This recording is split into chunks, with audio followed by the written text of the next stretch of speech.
Headlines प्रायोजक रामबंधू लोणचं मसाला, best निवडा रामबंधू निवडा।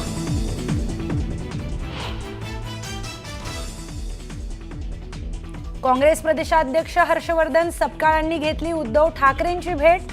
प्रदेशाध्यक्ष झाल्यानंतर पहिलीच भेट। पालिका निवडणुकीवर चर्चा झाली नसल्याची माहिती।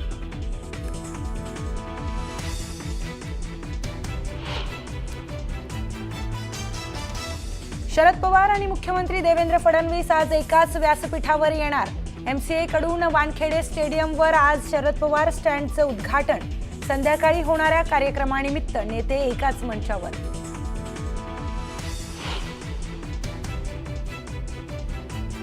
एखाद्याचा काटा काढायचा ठरवलं तर काढतोच, मी शब्दांचा पक्का। इंदापूरमध्ये साखर कारखान्याच्या निवडणुकीच्या प्रचारावेळी अजितदादांचा थेट इशारा।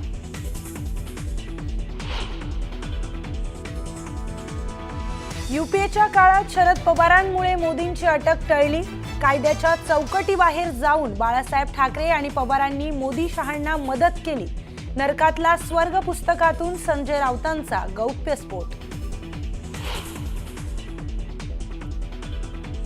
अमित शहा एका खून प्रकरणात आरोपी होते, मात्र शहाण प्रकरणी संबंधितांशी बाळासाहेब थेट बोलल्याने शहांची सुटका। संजय राऊतांचा गौप्यस्फोट। तर मदतीस संदर्भात शहांनी किती स्मरण ठेवलं म्हणत विचारला सवाल।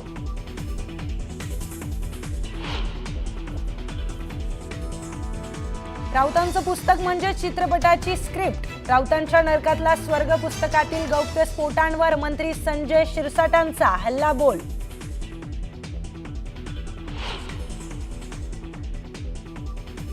मंत्री गोरे खंडणी प्रकरणात माजी सभापती रामराजे निंबाळकरांची चौकशी।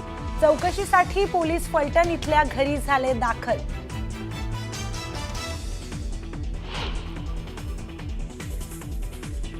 ऑपरेशन सिंदूर केवळ ट्रेलर, योग्य वेळ आल्यावर संपूर्ण सिनेमा दाखवणार। भुज एअरबेसवर राजनाथ सिंहांकडून पाकिस्तानला पुन्हा इशारा।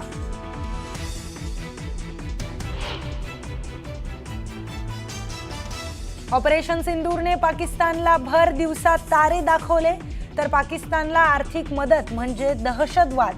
पाकला आर्थिक मदत करणाऱ्या IMFला राजनाथ सिंहांचा इशारा।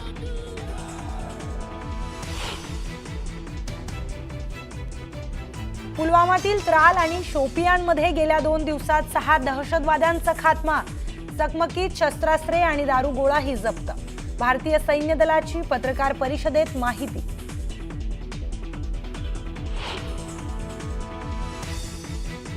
भारत आणि पाकचा युद्धविराम 18 मे पर्यंतच।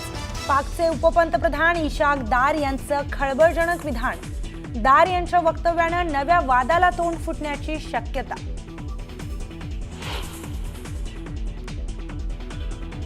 ऑपरेशन सिंदूर दरम्यान भारताने पाकिस्तानवर केलेल्या हल्ल्यात 15 ब्रह्मोस मिसाईलचा वापर।